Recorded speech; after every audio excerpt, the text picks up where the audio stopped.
400 साल तक बर्फ में दबे रहे केदारनाथ धाम के 10 रहस्य। स्वागत है दोस्तों आपका हमारे YouTube चैनल आश्चर्यजनक किंतु सत्य कहानियां में। भारतीय राज्य उत्तराखंड में गिरिराज हिमालय की केदार नामक चोटी पर स्थित देश के 12 ज्योतिर्लिंगों में से एक सर्वोच्च केदारेश्वर ज्योतिर्लिंग का मंदिर इस संपूर्ण क्षेत्र को केदारनाथ धाम के नाम से जाना जाता है। यह स्थान छोटा 4 धाम में से एक है। केदारनाथ धाम और मंदिर के संबंध में कई कथाएं जुड़ी हुई हैं। आओ जानते हैं इस संबंध में 10 रहस्यमयी जानकारी। नंबर 1, शिवलिंग उत्पत्ति का रहस्य। पुराणों कथा अनुसार हिमालय के केदार श्रृंग पर भगवान विष्णु के अवतार महातपस्वी नर और नारायण ऋषि तपस्या करते थे। उनकी आराधना से प्रसन्न होकर भगवान शंकर प्रकट हुए और उनके प्रार्थना अनुसार ज्योतिर्लिंग के रूप में सदा वास करने का वर प्रदान किया। केदार घाटी में 2 पहाड़ हैं, नर और नारायण पर्वत विष्णु के 24 अवतारों में से एक नर और नारायण ऋषि की यह तपोभूमि है। दूसरी ओर बद्रीनाथ धाम है जहां भगवान विष्णु विश्राम करते हैं। कहते हैं कि सतयुग में बद्रीनाथ धाम की स्थापना नारायण ने की थी। इसी आशय को शिव पुराण के कोटि रुद्र संहिता में भी व्यक्त किया गया है। नंबर 2, पांडवा कथा। कहा जाता है जब पांडवों को स्वर्ग प्राण के समय शिव जी ने भैंसे के स्वरूप में दर्शन दिए थे, जो बाद में धरती में समा गए, लेकिन पूर्णतः सामने से पूर्व भीम ने उनकी पूंछ पकड़ ली थी। जिस स्थान पर भीम ने इस कार्य को किया था उसे वर्तमान में केदारनाथ धाम के नाम से जाना जाता है एवं जिस स्थान पर उनका मुख धरती से बाहर आया उसे पशुपतिनाथ कहा जाता है। पुराणों में पंच केदार की कथा नाम से इस कथा का विस्तार रूप से उल्लेख किया गया है। नंबर 3, केदारनाथ और पशुपतिनाथ मिलकर शिवलिंग बनता है। केदारनाथ मंदिर उत्तराखंड के रुद्रप्रयाग जिले में स्थित है।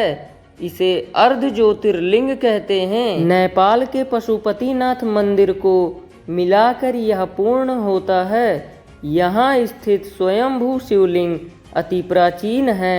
यहाँ के मंदिर का निर्माण जन्मेजय ने कराया था और जीर्णोद्धार आदि शंकराचार्य ने किया था। नंबर 4, एक रेखा पर बने हैं केदारनाथ और रामेश्वरम मंदिर। केदारनाथ मंदिर को रामेश्वरम मंदिर की सीध में बना हुआ माना जाता है। दोनों मंदिरों के बीच में कालेश्वर तेलंगाना, श्रीकालाहस्ती मंदिर आंध्र प्रदेश, एकाम्बरेश्वर मंदिर तमिलनाडु, अरुणाचल मंदिर तमिलनाडु, तिलई नटराज मंदिर चिदंबरम और रामेश्वरम तमिलनाडु आता है।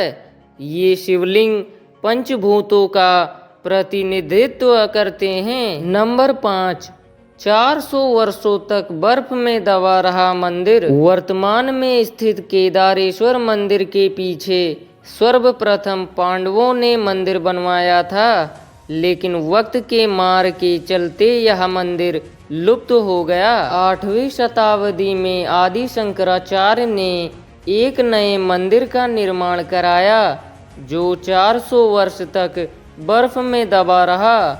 तब इस मंदिर का निर्माण 508 ईसा पूर्व जन्मे और 476 ईसा पूर्व देह त्याग गए आदि शंकराचार्य ने करवाया था। इस मंदिर के पीछे ही उनकी समाधि है। इसका गर्भगृह अपेक्षाकृत प्राचीन है, जिसे 80वीं शताब्दी के लगभग का माना जाता है। 400 सालों तक कैसे बर्फ में दबा रहा केदारनाथ का मंदिर, और जब बर्फ से बाहर निकाला तो पूर्णतः सुरक्षित था। देहरादून के वाडिया इंस्टीट्यूट के हिमालयन जियोलॉजिकल वैज्ञानिक विजय जोशी के अनुसार 13वीं से 17वीं शताब्दी तक यानी 400 साल तक एक छोटा हिमयुग आया था, जिसमें हिमालय का एक बड़ा क्षेत्र बर्फ के अंदर दब गया था। उसमें यह मंदिर क्षेत्र भी था। वैज्ञानिकों के अनुसार मंदिर की दीवार और पत्थरों पर आज भी इसके निशान देखे जा सकते हैं। दरअसल केदारनाथ का यह इलाका चोरावरी ग्लेशियर का एक हिस्सा है। वैज्ञानिकों का कहना है कि ग्लेशियरों के लगातार पिघलते रहने और चट्टानों के खिसकते रहने से आगे भी इस तरह का जल प्रलय या अन्य प्राकृतिक आपदाएं जारी रहेंगी। नंबर 6 महीने तक नहीं बुझता है दीपक। दीपावली महापर्व के दूसरे दिन के दिन शीत ऋतु में मंदिर के द्वारा बंद कर दिए जाते हैं। 6 महीने तक मंदिर के अंदर दीपक जलता रहता है। पुरोहित सम्मान पट बंद कर भगवान के विग्रह एवं डंडी को 6 महीने तक पहाड़ के नीचे उखी मठ में ले जाते हैं। 6 महीने बाद मई के महीने में केदारनाथ के कपाट खुलते हैं। तब उत्तराखंड की यात्रा आरंभ होती है।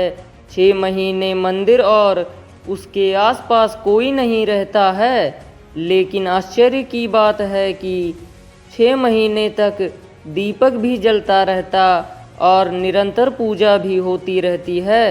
कपाट खुलने के बाद यह भी आश्चर्य का विषय है कि वैसी की वैसी साफ सफाई मिलती है जैसी कि छोड़कर गए थे। नंबर 7 लुप्त हो जाएगा केदारनाथ। पुराणों की भविष्यवाणी के अनुसार इस समूची क्षेत्र के तीर्थ लुप्त हो जाएंगे। माना जाता है कि जिस दिन नर और नारायण पर्वत आपस में मिल जाएंगे, बद्रीनाथ का मार्ग पूरी तरह बंद हो जाएगा और भक्त बद्रीनाथ के दर्शन नहीं कर पाएंगे।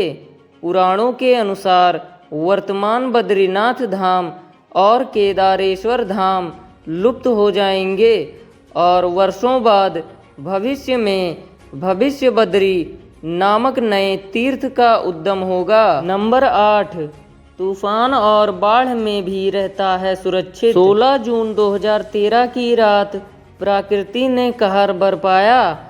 जल प्रलय से कई बड़ी बड़ी और मजबूत इमारतें ताश के पत्तों की तरह ढहर कर पानी में बह गई, लेकिन केदारनाथ के मंदिर का कुछ नहीं बिगड़ा। आश्चर्य तो तब हुआ जब पीछे पहाड़ी से पानी के बहाव में लुढ़कती हुई विशालकाय चट्टान आई और अचानक वह मंदिर के पीछे ही रुक गई। उस चट्टान के रुकने से बाढ़ का जल 2 भागों में विभक्त हो गया और मंदिर कहीं ज़्यादा सुरक्षित हो गया। इस प्रलय में लगभग 10,000 लोगों की मौत हो गई। नंबर 9 कैसे बना होगा यह मंदिर? यह मंदिर कटवा पत्थरों के भूरे रंग के विशाल और मजबूत शिलाखंडों को जोड़कर बनाया गया है। 6 फुट ऊंचे चबूतर पर खड़े 85 फुट ऊंचे, 187 फुट लंबे और 80 फुट चौड़े मंदिर की दीवारों 12 फुट मोटी हैं। यह आश्चर्य है कि इतने भारी पत्थरों को इतनी ऊंचाई पर लाकर व तराश कर कैसे मंदिर की शक्ल दी गई होगी। खासकर यह विशालकाय छत कैसे खंभों पर रखी गई। पत्थरों को एक दूसरे में जोड़ने के लिए इंटरलॉकिंग तकनीक का इस्तेमाल किया गया है। नंबर 10 निरंतर बदलती रहती है यहाँ की प्रकृति। केदारनाथ धाम में एक तरफ करीब 22,000 फुट ऊंचा केदार, दूसरी तरफ 21,600 फुट ऊंचा खर्च कुंड और तीसरी तरफ 22,700 फुट ऊंचा भरत कुंड का पहाड़ न सिर्फ 3 पहाड़ बल्कि 5 नदियों का संगम भी है। यहाँ मंदाकिनी, मधुगंगा, क्षीरगंगा, सरस्वती और स्वर्णगौरी, इन नदियों में अलकनंदा की सहायक मंदाकिनी आज भी मौजूद है। इसी के किनारे है केदारेश्वर धाम। यहाँ सर्दियों में भारी बर्फ और बारिश में जबरदस्त पानी रहता है। यहाँ कब बादल फट जाएं और कब बाढ़ आ जाए कोई नहीं जानता। तो दोस्तों, यह थी केदारनाथ की 10 रहस्यमयी कहानी। आपको यह जानकर कैसा लगा नीचे कमेंट करके बताएं और ऐसे ही जानकारी के लिए चैनल को सब्सक्राइब करके बेल आइकन दबाना ना भूलें।